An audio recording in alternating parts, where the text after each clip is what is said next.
ರಾಣೀಸ್ kitchen. ಇವತ್ತು ಮಂಡಕ್ಕಿ ಹುಸ್ಲಿ ಹೇಗೆ ಮಾಡೋದು ಅಂತ ನೋಡೋಣ ಬನ್ನಿ.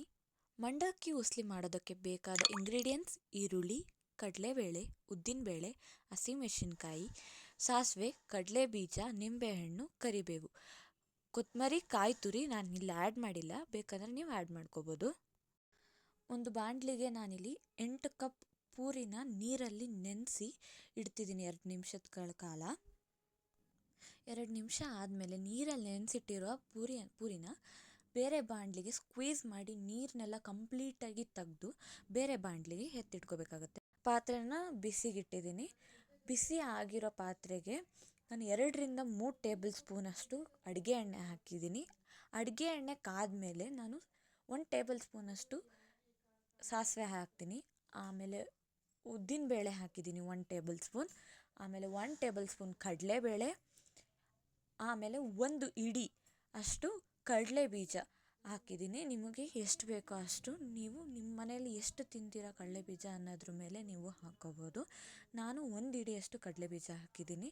ಇದನ್ನು ಎಣ್ಣೆಯಲ್ಲಿ ನಾವು ಫ್ರೈ ಮಾಡ್ಕೋಬೇಕು, ಚೆನ್ನಾಗಿ ಫ್ರೈ ಮಾಡ್ಕೋಬೇಕು. ಇದು ಸೀಬಾರ್ದು. ಗೋಲ್ಡನ್ ಬ್ರೌನ್ ಆಗೋ ತನಕ ನಾವು ಇದನ್ನು ಫ್ರೈ ಮಾಡಬೇಕಾಗುತ್ತೆ. ಚೆನ್ನಾಗಿ ಫ್ರೈ ಆದಮೇಲೆ ನಾನಿಲ್ಲಿ 5 ಹಸಿಮೆಣಸಿನ್ಕಾಯಿನ ಕಟ್ ಮಾಡಿ ಹಾಕ್ಕೊತಿದ್ದೀನಿ. ನಿಮ್ಗೆ ಎಷ್ಟು ಖಾರ ಬೇಕೋ ನೀವು ಅಷ್ಟು ಹಾಕ್ಕೋಬೋದು. ನಾನು 5 ಹಸಿಮೆಣಸಿನ್ಕಾಯಿ ಹಾಕ್ಕೊಂಡಿದ್ದೀನಿ ಇಲ್ಲಿ. ಅದನ್ನು ಕೂಡ ಎಣ್ಣೆಯಲ್ಲಿ ಚೆನ್ನಾಗಿ ಫ್ರೈ ಮಾಡಬೇಕು. ಆಮೇಲೆ ನಾನಿಲ್ಲಿ 2 ಮೀಡಿಯಮ್ ಸೈಜಲ್ಲಿರೋ ಈರುಳ್ಳಿನ ಉದ್ದುದ್ದಕ್ಕೆ ಕಟ್ ಮಾಡಿ ಹಾಕ್ಕೊಂಡಿದ್ದೀನಿ. ಅದನ್ನು ಚೆನ್ನಾಗಿ ಹಾಕಿ ಅದು ಹಸಿ ವಾಸನೆ ಹೋಗೋ ತನಕ ನಾನು ಫ್ರೈ ಮಾಡ್ಕೊತಿದ್ದೀನಿ. ನೀವಿಲ್ಲಿ ಟೊಮೆಟೊ ಬೇಕಂದರೆ ಹಾಕ್ಕೋಬೋದು, ನಾನು ಹಾಕ್ಕೊಂಡಿಲ್ಲ. ಇಲ್ಲಿ ಈರುಳ್ಳಿ ಚೆನ್ನಾಗಿ ಫ್ರೈ ಆಗಿದೆ, ಹಸಿ ವಾಸನೆ ಹೋಗಿ ಕೂಡ.